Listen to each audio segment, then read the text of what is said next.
Raptors donc, preview signé Ben, qui vraiment a eu la chance de s'atteler à de belles choses cette saison. Vous le voyez comme d'habitude, je fais le shout-out à Jordan, notre cofondateur et graphiste du site. Vous le voyez avec Pascal Siakam et cette illustration magnifique. Une saison un petit peu moins magnifique du côté de Toronto du Canada, Ben, puisque tu le notais parfaitement bien dans ton intro, une équipe qui finalement a été plutôt moyenne, hein, un bilan moyen, 41 défaites, 41 victoires, 9e place à l'Est, élimination au play-in face aux Bulls, et des ratings encore une fois dans la moyenne. Ben, malgré tout, peut-être quelques satisfactions, a commencé, on peut le dire, par l'homme qui est sur l'illustration de cette preview, alors que je monte l'ensemble de son texte, Pascal Siakam. Ouais, ouais, c'est l'un des points positifs d'une saison, comme on l'a dit, moyenne. Il avait eu un passage à vide, alors je sais plus si c'était il y a 1 ou 2 ans, où il avait eu une saison en deçà. Mais là, la saison dernière a été vraiment de meilleur calibre. Alors, c'est pas un joueur ultra efficace, enfin, il est pas parfait à ce niveau-là. Mais par contre, il compense avec, énormément d'autres choses qui s'améliorent de plus en plus, dont la création. Parce que c'est vrai que c'est l'un des points, on va y revenir, mais l'un des points, importants de des Raptors, c'est qu'au niveau de la création, c'est pas forcément, toujours ça. Donc le fait d'avoir ton poste 4 qui peut, créer et qui s'améliore en plus sur ce point-là, c'est quand même quelque chose d'assez positif. Et en plus de ça, il a un physique très approprié pour la NBA, et donc défensivement, il peut au moins faire les minima et même être, je pense, plutôt positif de ce côté du terrain. Bien, tu fais très bien de le souligner, et c'est vrai que ça a été quand même une des grosses satisfactions du côté de Toronto, qui est malheureusement, je trouve, peut-être des fois un petit peu mis de côté, tout simplement médiatiquement. En fait, c'est pas forcément la chose la plus mise en avant, Toronto, l'équipe en elle-même, et donc du coup, je trouve qu'on passe souvent à côté de Siakam et de ses perfs. Mais c'est vrai que notre franchise ne s'y trompait pas. Beaucoup de rumeurs cette saison autour des Raptors, encore plus après cette saison un petit peu moyenne et cette petite déception de la non-qualification en play-off, de l'élimination au play-in, qui font qu'il y a eu beaucoup de rumeurs. Il faut dire qu'il y a beaucoup de joueurs intéressants et qui peuvent intéresser pas mal de franchises. D'ailleurs, on va faire le tour justement des départs, des arrivées. Ça annonçait potentiellement, toutes ces rumeurs, une intersaison mouvementée. Vous verrez qu'il n'en fut rien, ou alors que ça a été plus calme qu'attendu malgré tout ça, et je vais vous faire justement, comme d'habitude, les départs, les arrêtés et le in-and-out, le point sur le roster. Arrivé de Dennis Schroeder, on va en reparler juste après. Dennis Schroeder, Jalen McDaniels, pardon, à ne pas confondre avec Jalen, à Minnesota. Grady Dick, pareil, on en parlera dans la preview. Garrett Temple, Mouhamadou Gueye, Kevin Obanor, Marquise Noel et Javon Freeman Liberty. Freeman Liberty, on appréciera vraiment la liberté qui est chère à Guillaume, n'est-ce pas? Départ de l'autre côté, Fred VanVleet, Dalano Banton et Will Barton. Un apprécié ici, bien sûr, en bon fan des Nuggets que je suis. Le roster, donc, au global, ça nous donne au poste de meneur Dennis Schroeder, Malachi Flynn, Jeff Doughtin. Au poste d'arrière, Gary Trent Jr., Javon Freeman Liberty, Marquise Noel. Au poste d'ailier, OG Anunoby, Scotty Barnes, Grady Dick, Garrett Temple, Otto Porter Jr. Au poste d'ailier fort, Pascal Siakam, Ron Harper Jr., Chris Boucher, Thaddeus Young, Jalen McDaniels, Kevin Obanor, Mouhamadou Gueye. Au poste de pivot, Jacob Poeltl, Precious Achiuwa et Christian Koloko. Veuillez m'excuser encore une fois n'est pas coutume, pour les prononciations sur lesquelles j'aurais un petit peu trébuché. Et donc, premier mouvement, le plus gros mouvement finalement de cette intersaison, c'est le départ de Fred VanVleet et l'arrivée de Dennis Schroeder, World Champion s'il en est bien sûr. Et je ne crois pas me tromper pour dire qu'on reste quand même dans le même calibre de joueur, le même type de meneur, orienté un petit peu plus sur le scoring, plutôt bon, correct, voire plutôt bon même défenseur, Rien de révolutionnaire du coup dans ce move. Les deux joueurs n'auront jamais été des initiateurs vraiment primaires ou assez bons au playmaking pour le devenir, que ce soit Fred VanVleet mais aussi Schroeder. Et les deux, on peut le dire, ont quand même un questionnement sur leur efficacité. Peut-être que Fred VanVleet a eu de très belles années, notamment à 3 points, mais c'était surtout dans un rôle subalterne. Et c'est vrai qu'en tant qu'initiateur primaire, scoreur primaire, c'était peut-être toujours un petit peu juste.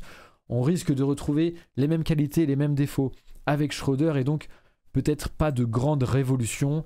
Corrigez-moi dans le chat si vous n'êtes pas d'accord et je ferai bien sûr remonter vos messages et on pourra en discuter. Mais je ne pense pas me tromper à ce niveau-là. Finalement, le plus gros mouvement est peut-être un mouvement qu'on n'a pas encore cité puisque les Raptors voyaient surtout Nick Nurse partir, tourner la page, s'en aller à Philadelphie. Et un nouveau coach est arrivé. Ben, tu peux en parler rapidement. Ouais, c'est ça. C'est arrivé assez tôt dans l'intersaison. Alors, j'ai juste retrouvé son nom pour pas l'écorcher. Mais oui, Nick Nurse a quitté Toronto pour rejoindre Philadelphie. Et c'est Darko Rajakovic qui donc enfin, se positionne sur le banc des Raptors. Donc c'est ça va être sa première expérience en head coach. Il a fait plusieurs passages comment dire, en assistant. Alors si mes souvenirs sont bons, il y avait les Grizzlies, oui c'est ça, et les Suns et le Thunder. Donc alors c'est vrai que ça va être dur d'analyser là tout de suite comment travaille comment dire, un nouveau coach parce qu'on n'a aucune vision sur ce qu'il met en place, ce qu'il connaît, quels joueurs il compte favoriser, etc. Par contre, c'est assez intéressant sur le chemin que prend, enfin la voie que prend le front office, parce que c'est vrai qu'avec un effectif comme celui qu'ils ont actuellement, ils sont peut-être à un trade près ou 2 trades près de pouvoir jouer vraiment une belle place dans la conférence Est. Et on pourrait se dire que ça aurait été peut-être intelligent de prendre un coach expérimenté qui peut driver cette équipe et l'amener haut, bien sûr s'il y a des ajustements dedans. Et au contraire, enfin, prennent le chemin complètement inverse qui peut-être explique toutes ces rumeurs et peut-être va se confirmer avec des transferts comment dire, qui seraient prémonitoires d'un nouveau cycle qui débute, quoi. Changement de coach donc, je sais pas, tu nous avais dit, As, tu voulais peut-être parler un petit peu de Nurse, qu'avait apporté Nurse quand même aux Raptors, en parler un petit peu à titre posthume presque, enfin j'exagère un petit peu, puis ça nous permettra de te donner la parole dans cette preview sur les Raptors. En fait, je me demande à quel point ils vont soit continuer à répéter ce qui était fait les saisons précédentes parce que l'effectif n'a pas changé et en fait c'était peut-être la seule manière dont ils pouvaient fonctionner, ou si alors va y avoir des changements, que ce soit offensivement ou défensivement. C'est vrai que par exemple dans la preview on cite Scotty Barnes comme ailier. Est-ce qu'il va pas plus être utilisé comme porteur de balle? Parce que quand on voit les autres meneurs qu'il y a, bah, on a un peu envie de mourir, quoi. Enfin, tu vois, un Dennis Schroeder, c'est même pas sûr qu'il le garde jusqu'à la fin de saison. C'est un joueur qui est souvent tradé en finale en milieu de saison parce que ça correspond pas toujours au fit et c'est quand même quelqu'un qui passe un peu un trou noir et quand c'est un porteur de balle qui a ce rôle de trou noir et en plus qui est inefficace offensivement, bah, ça peut vite poser des problèmes. Donc bon, je pense que là, ils doivent être contents de sa Coupe du Monde, mais je pense que la réalité de la NBA va faire qu'il va peut-être transférer pour aller jouer sur le banc d'une équipe qui va aller chercher un peu plus. Donc en fait, je me demande déjà, est-ce que le nouveau futur coach va vouloir utiliser bah, du coup Scotty Barnes comme meneur, comme on avait pu le pressentir ou comme on avait pu le voir sur certaines séquences. Au final, tu joues rien cette saison. Donc pourquoi pas, niveau coaching, essayer d'innover et de voir jusqu'où tu peux pousser ce groupe qui a un peu des allures d'équipe fric en fait. Si tu joues avec Barnes et Anunoby sur les lignes arrière, plus Gary Trent Jr. et tu rajoutes un Siakam et un Precious Achiuwa ou même un Jacob Poeltl pour de la protection de cercle, même Koloko au final qui peut avoir un peu aussi ce rôle-là. Euh, donc en vrai, ça va être assez intéressant offensivement les choix qui vont être faits. Tu joues rien. t'as enfin, t'as Pascal Siakam qui fait office de star, mais qui peut être aussi transféré au cours de saison.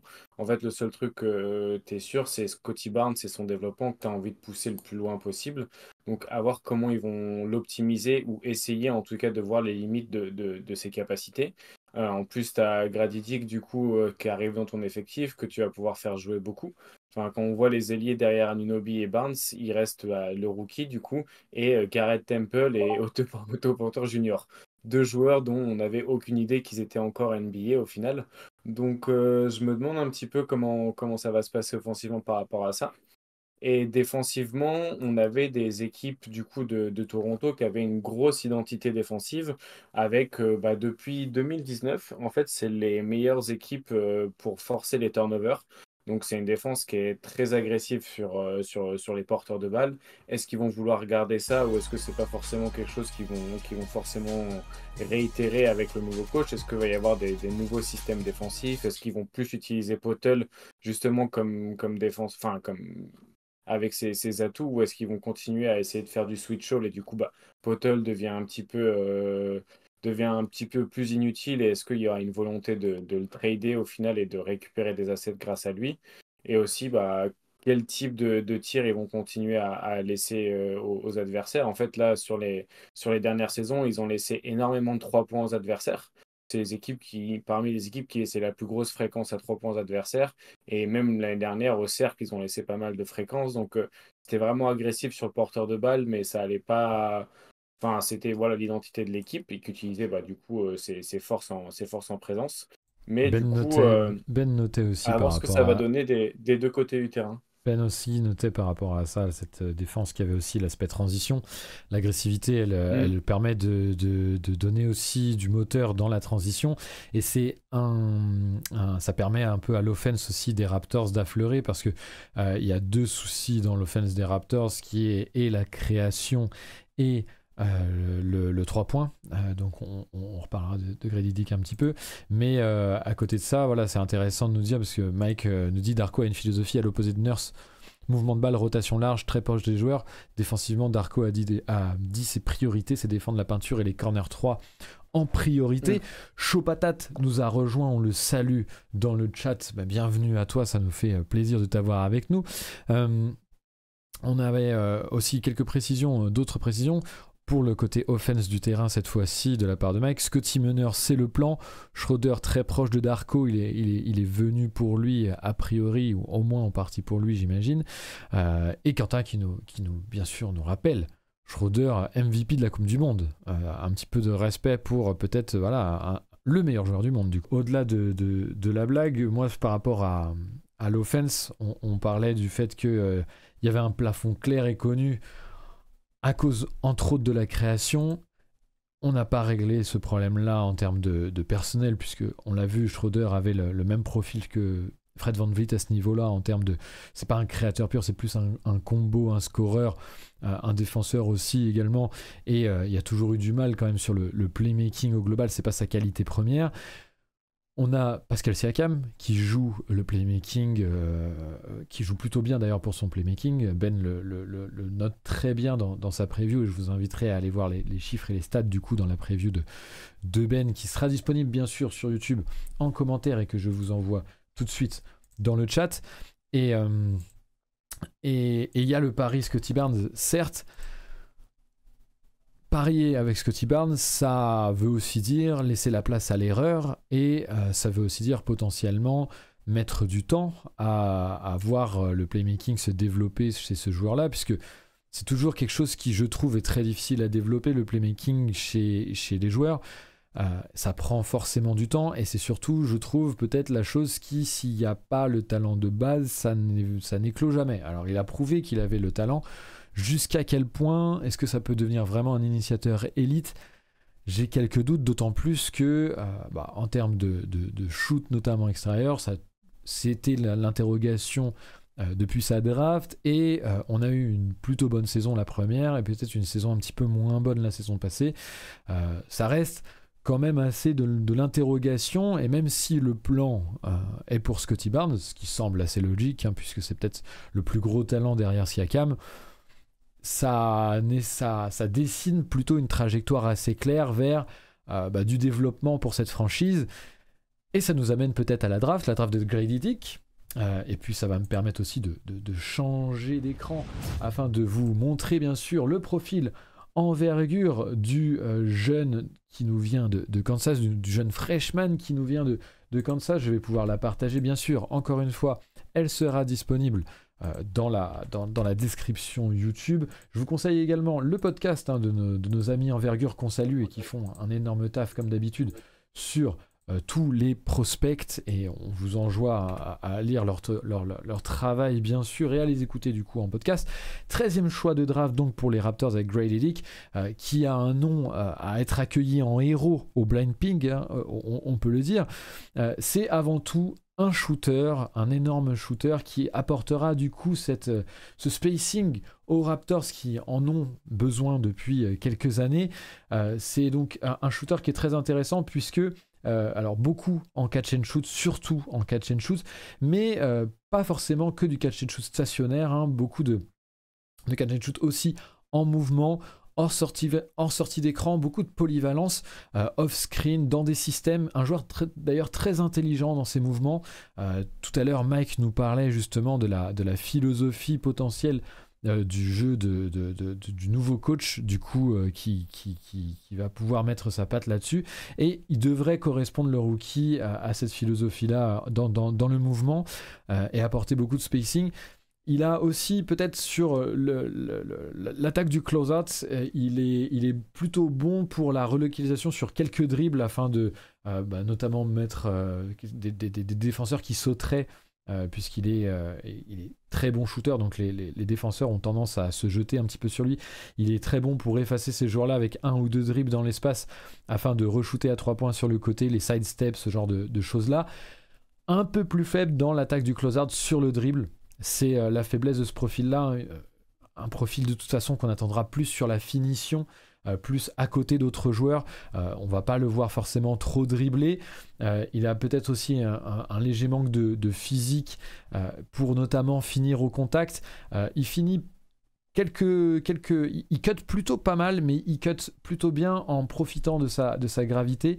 Et surtout en ayant des lay-ups très ouverts, à voir si avec une défense NBA dans la raquette, il pourrait finir. C'est un petit peu la question, pour ne pas dire que c'est peut-être un petit peu mal engagé pour l'instant.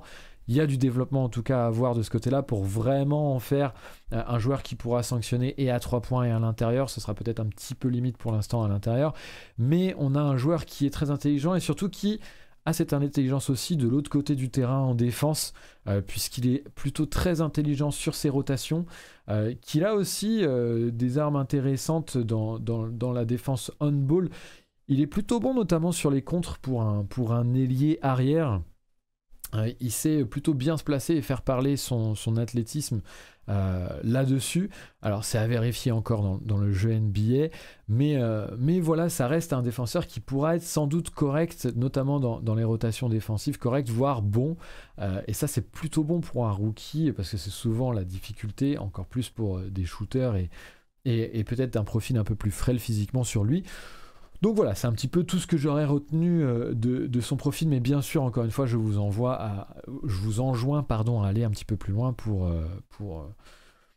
découvrir un peu plus son profil en détail. Je vais pouvoir repasser dans le chat. Messieurs, on a parlé du fait que justement, si le plan c'était de mettre le playmaking dans les mains de Scottie Barnes, l'équipe s'orientait quand même plus vers le développement, etc. On a eu beaucoup de rumeurs de transfert. On a des joueurs qui ont de la valeur, OG Anunoby, Pascal Siakam. En même temps, le FO, Masai Ujiri, n'a pas donné suite aux rumeurs, et on le sait, aux demandes de trade, notamment de la part des Memphis Grizzlies, mais aussi il y a eu beaucoup de rumeurs avec Lillard, etc.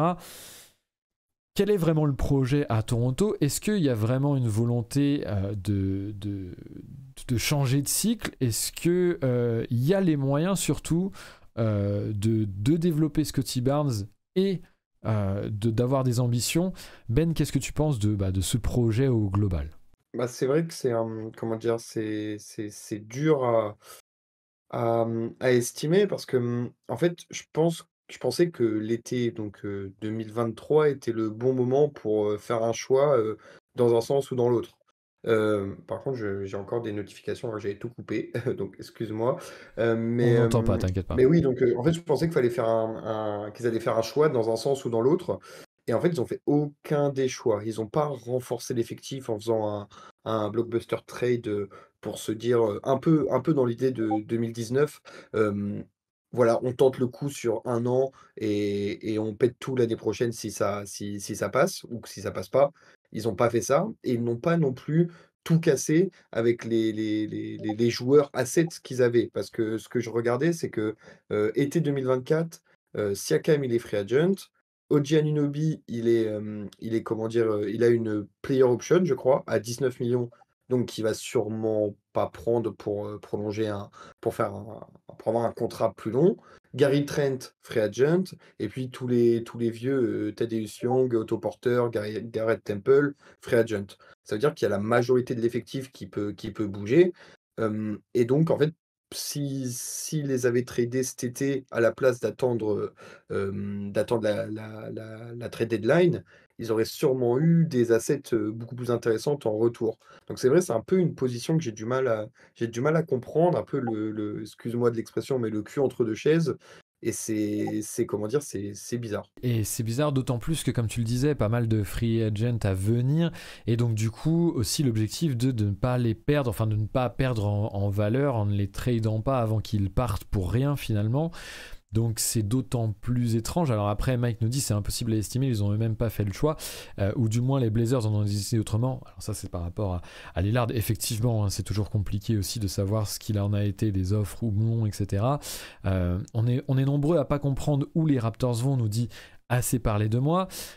Enfin, dans le chat par rapport à Scottie Barnes, on nous parle de Schroeder, de Schroeder potentiellement en seconde unit, avec un Scottie Barnes vraiment mis sur le poste de meneur. C'est vrai que les Raptors ont ça pour eux d'avoir énormément de profondeur à l'aile et donc de pouvoir mettre un Scottie Barnes vraiment à la main tout en titularisant d'autres ailiers à sa place sur son poste entre guillemets naturel. Ils ont les moyens de le faire. Après, comme on le disait dans le chat, il faut pas que Schroeder prenne la mouche par rapport à ça. Mais effectivement, reste ce problème d'orientation au global, de timeline au global pour ces Raptors-là. Moi, au vu de la free agency qui a notamment le fait que Siakam devienne FA bientôt, je suis assez convaincu que Siakam devrait bouger. Az, est-ce que c'est un joueur qui peut ramener des assets à Toronto? Est-ce que c'est un joueur qui peut avoir des demandes de quelle franchise potentiellement? Comment tu vois cette situation-là par rapport à Siakam peut-être plus précisément? Vous avez pensé que je ramène tout à Boston, mais moi, par exemple, j'aurais énormément aimé en tout cas, de pouvoir swapper, je sais pas, tu vois, même en termes de salaire ou quoi, je suppose que avec le contrat à 36 millions de briques qui nous a signé le Loustic, on va pas pouvoir bouger tout de suite. Mais dans une idée, tu vois, je vois les bénéfices qu'il peut apporter à côté d'une autre star. Enfin, à côté d'un autre initiateur, un très bon initiateur. En fait, c'est les meilleurs souvenirs qu'on a de Siakam, et là où il était le meilleur, je pense, c'est quand il était à côté de deux très très bons joueurs qui étaient du coup Laurie en 2019 et Kawhi Leonard. En fait, sur cette saison-là, du coup, je crois que c'est 2019, il est à 1,26 points par tir tenté, donc il est très efficace, il est en 83e centile pour son poste. Il a son usage qui est à 20%, donc en fait, c'est parce qu'il n'a pas un trop gros volume.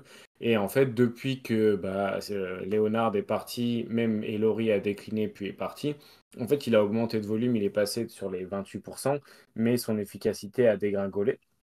Et par contre, son volume à la passe est toujours bon, surtout pour son poste. Tu vois, il est dans le 96e centile de assist percentage pour son poste, qui est quand même assez, c'est plutôt positif, mais en fait, là où pour moi il est le meilleur, c'est quand il est à côté d'un autre initiateur, voire deux.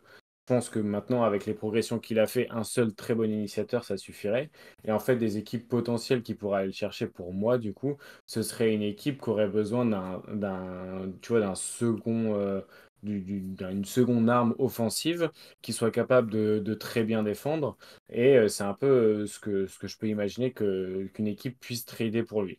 Ça, c'est rarement des trades de milieu de saison. En tout cas, de ma compréhension un petit peu du basket, j'imagine moins faire des trades de milieu de saison pour un profil comme Siakam, parce que ça change quand même énormément la construction de ton équipe.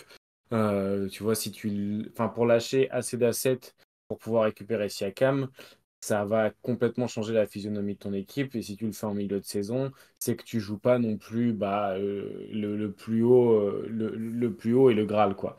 Donc un peu difficile à voir quelle équipe, mais la zone des équipes pour moi, ce serait des équipes qui jouent pas encore. Tu vois, une équipe comme les Knicks, un peu peut-être. Je sais pas si c'est le bon exemple, mais une équipe qui sait qu'ils vont pas gagner genre cette année, mais qui sont dans un processus de vouloir y aller et qui sont un peu plus avancés qu'une équipe comme Orlando, par exemple. Quoique Orlando aussi, potentiellement, ça peut valoir le coup. Enfin, pour moi, c'est des équipes comme ça qui gagneront pas cette année, qui iront chercher Siakam, mais qui peuvent voir les avantages d'un profil comme le sien, qui est respecté à 3 points, qui est pas un initiateur principal de qualité, mais qui est un très bon initiateur secondaire et qui est un bon défenseur. Et en plus, une super toupie pour les highlights, donc vraiment, même pour côté marketing, tu vois, genre, enfin, t'es équipé, quoi. Donc, Bon, non, voilà, c'est un peu comme ça que je l'imagine. on connaît ta définition du respecter à 3 points, hein. On sait que c'est quelque chose à prendre avec Ah, des pincettes. Également, quand ça vient de ta part, Az, excuse-nous, hein, vraiment. Dans le chat, on nous dit, et Oui. c'est intéressant aussi de le notifier, Quentin qui nous dit, mais il est expirant, pardon, mais il est expirant, non Siakam. Effectivement, il est expirant et ça pourrait être un avantage justement en termes de trade. Mais Mike qui nous précise que le problème est l'info de l'été, comme quoi il ne re-signera pas avec une équipe qui traderait pour lui. Et ça a refroidi a priori tout le monde. Ce qu'on peut comprendre du coup. À côté de ça, il y a assez parlé de moi qui nous pose une question intéressante. Est-ce qu'il y a assez de bonnes boîtes de strip club, de bons strip clubs à Toronto pour attirer le barbu des Sixers? Ça pourrait faire l'affaire. Il y a cet effet, le cul entre deux chaises, et Mike nous le confirme, et je suis content qu'un fan de la franchise et quelqu'un proche de la franchise en plus le confirme et le voit également comme ça, parce que des fois on est un peu aussi de loin, etc. Mais il y a encore aussi la possibilité du coup, arrivé dans cette saison, que on choisisse du côté de Masai Ujiri d'aller du côté ambitieux et du côté on essaye de dépasser notre plafond qu'on a décrit tout à l'heure, plafond play-in à la limite du playoffable, ou alors vraiment de repartir dans la construction et le développement autour de Scottie Barnes. Il y a vraiment ces deux pôles là avec des assets pour les deux pôles, que ce soit pour des trades, pour avoir une star potentiellement James Harden, pourquoi pas, ça résoudrait l'aspect création, mettre des défenseurs à côté de lui. Il y a quelque chose qui peut potentiellement se tenter, même si ça résoudrait pas la création chez les Sixers qui eux en demandent. Donc bon, je ne sais pas comment, dans quel sens ça donnerait, mais en tout cas dans cet ordre d'idées là, ou alors pour récupérer tour de draft, même s'il y en a peu aussi sur le marché puisqu'ils ont été tous pris par le Jazz dont on va parler tout à l'heure et OKC bien sûr qui récupère tout l'ensemble des assets draftables et de tours de draft des 6 prochaines années. Mais voilà, c'est un peu une preview difficile. Je ne sais pas si vous avez des choses à ajouter parce que on est encore au milieu du guet. La pièce peut tomber d'un côté comme de l'autre et on ne serait pas étonné peut-être qu'à la trade deadline l'équipe ne ressemble plus du tout à ce qu'elle est actuellement. Est-ce que tu as quelque chose à ajouter avant peut-être de donner le dernier mot de la fin à Ben, puisqu'il est rédacteur sur cette preview cette année? Avant de donner le dernier mot de la fin, je pense que pour moi, l'élément déclencheur, ça pourrait peut-être plus être une bonne offre pour Anunoby qui leur ferait vraiment genre tirer un petit peu la première balle des transferts et ensuite que ça s'enchaîne parce que du coup, les équipes pourraient vraiment, genre, il y aura un message global à la NBA de on est vendeur, on a bazar, enfin on n'a pas bazardé, mais on a donné Anunoby au plus offrant.